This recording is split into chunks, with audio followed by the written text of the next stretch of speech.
Hey everyone, so today I was reflecting on my first store and the several mistakes I made in it that cost me a lot of money. In fact, some of these mistakes were so bad that they caused my once successful online store and business to pretty much, well, fail. And unfortunately, the reason why I was reflecting on these mistakes was because I've recently received a string of comments from several of my viewers that indicate that they are making these mistakes in their stores as well. And so rather than have you go through the painful and expensive process of learning these mistakes yourself, I thought I would share with you the ones that I made today so that you can check to make sure that you aren't doing them. And if you are, you can stop making them. Mistake 1, I focused on selling products that had a limited lifespan, and I was not prepared for it. So while my regular subscribers know this, most people, funnily enough, who watch my videos aren't subscribers. So for those of you that don't know, I launched my first successful online store when I was just 16 years old. I imported secondhand video games direct from trade-in stores and dealers in the USA and resold them here where I live, New Zealand, for a big profit. It's very different from the types of stores and online selling strategies that I teach today. I actually ended up pivoting and completely changing what I sold and how I sold it for many reasons, of which I will explain in this video. One of them being that because of the way that I started selling items, I was no longer stuck to only being able to sell them within New Zealand, but nevertheless, my original store was, for a time, very successful, and it made me a lot of money, or at least it did for a few years.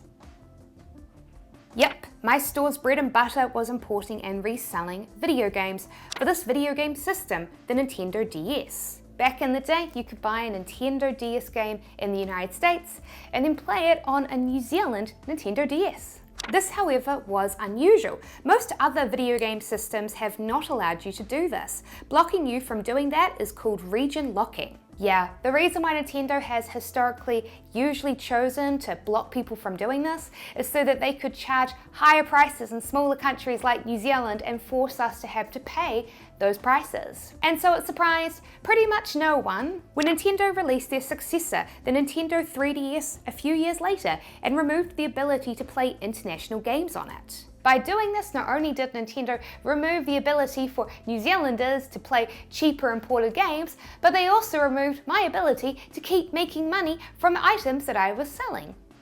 Now the story does actually have a happy ending.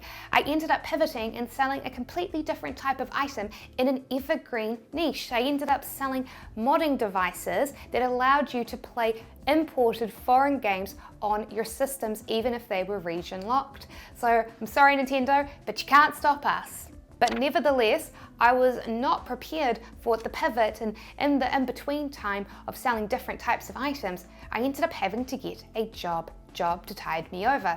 And so my advice is that if you are out there looking to start a new store, is to ask yourself, does my product have a limited lifespan? Is it based on a trend? For example, these were once hot, relevant products. Now, however, they are not.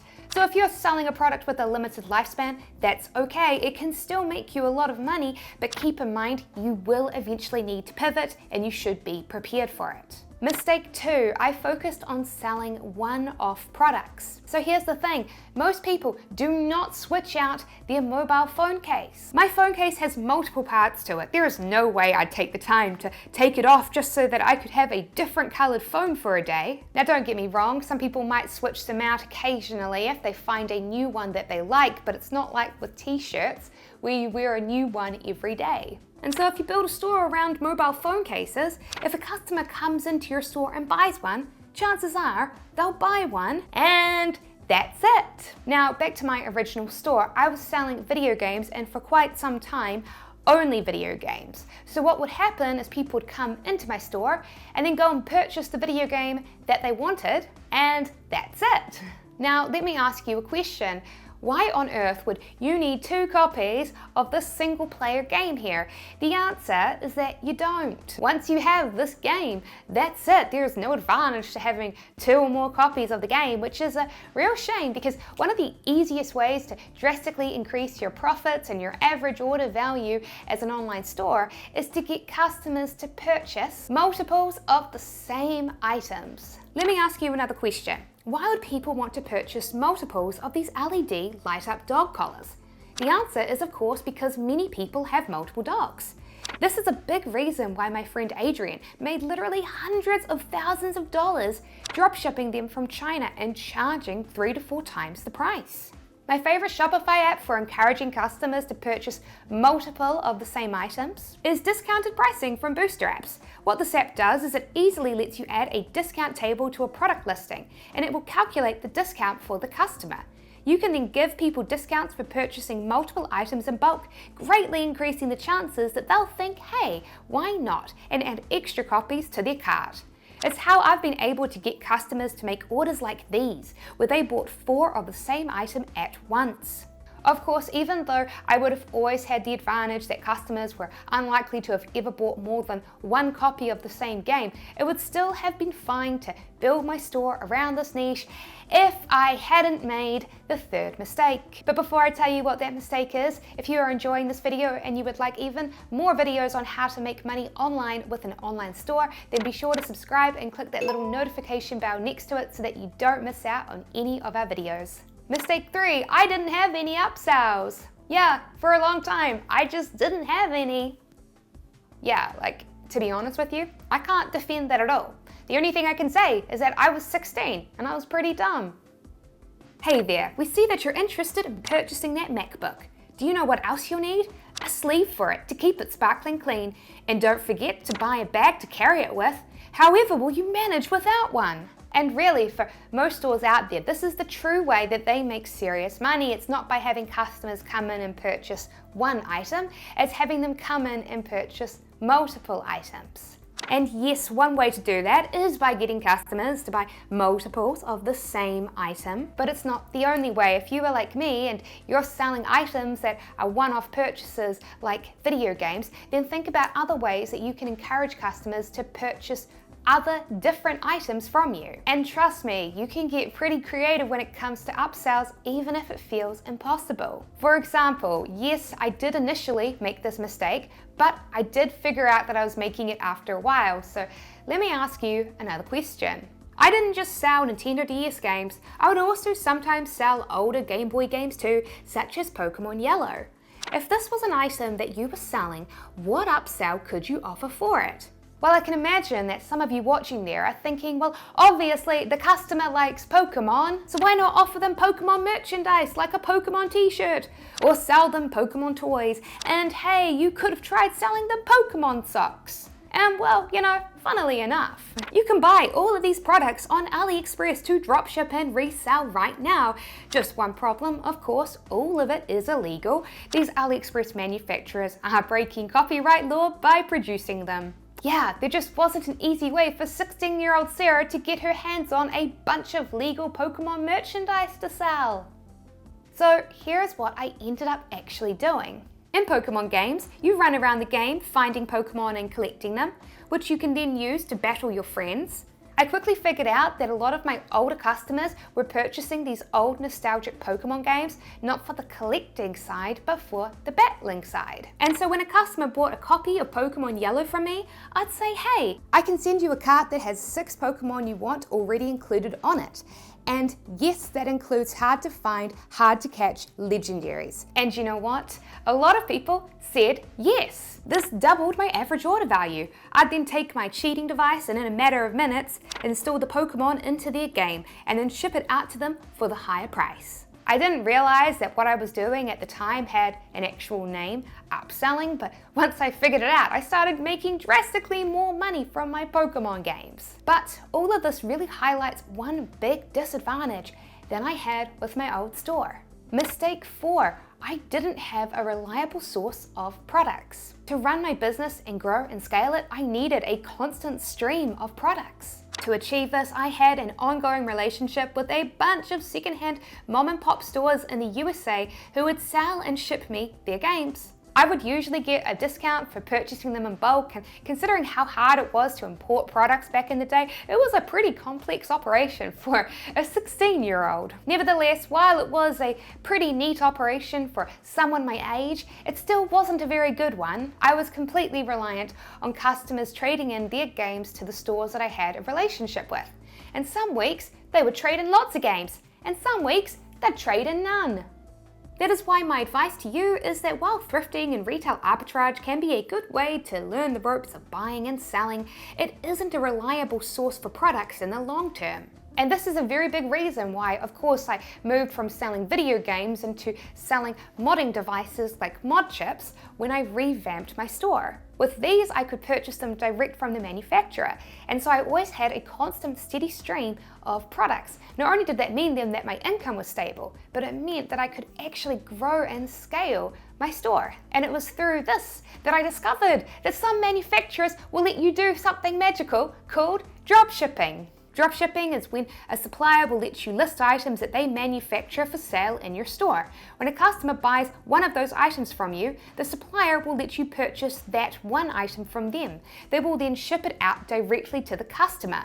Discovering this fulfillment method meant that I was no longer stuck to just selling within New Zealand. And I could sell now to almost anywhere in the world. That is why inside my premium video training course, the Ecom Clubhouse, I teach 2 methods of product sourcing that let you source products direct from manufacturers.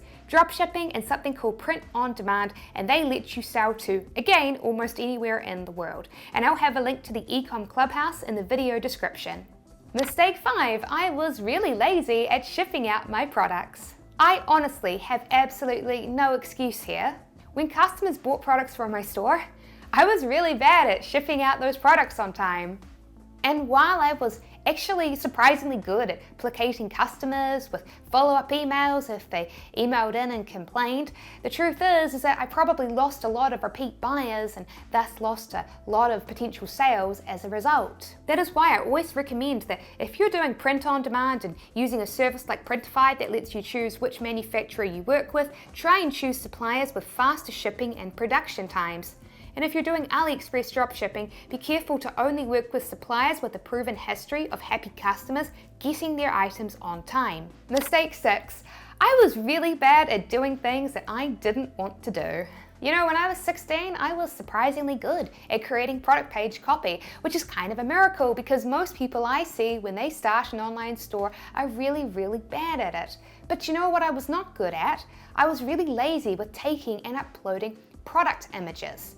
And you know the reason why that was? It was because I simply didn't enjoy it. When I was 16, I was incredibly undisciplined and really bad at doing things that I didn't enjoy. And so while it was great that I enjoyed writing product page copy, the truth is that images are the #1 conversion factor as to why someone does or doesn't buy a product after landing on your product page. And so I definitely lost out on sales and money. So do not be like teenage Sarah. Do not be lazy at completing important tasks simply because you don't like doing them and then wonder why you aren't getting any sales. Of course, when it comes to photos, don't overdo it either. This just looks ugly and it looks unprofessional. And remember, if possible, customers don't want to see the product on a plain white background. They really like to see it in a real life context too. Mistake 7, my store was not automated. So taking photos and uploading them to product pages was something I was really bad at because I didn't enjoy it. And I can tell you now that packaging up products and dropping them off at the post office was not on my list of favorite things to do, which was why I put it off and potentially lost out on repeat customers because at this point in my life, I had not figured out how to use things like dropshipping and print on demand to make the manufacturer do the shipping for me. Because of that, it was all on me to ship out my products and I didn't have a choice.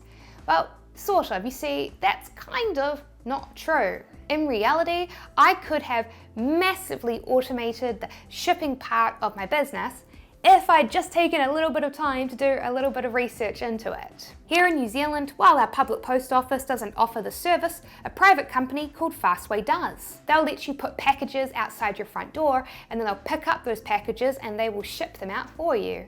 Eventually, I did discover this and started working with Fastway rather than going to the post office, but it took me over a year to end up doing this. So don't be like teenage Sarah. While it's true in business that you need to be prepared to do tasks that you both do and don't enjoy, with research, you can often automate a lot in your store. I use TaxJar to automate the process of collecting and paying sales taxes on products I sell online.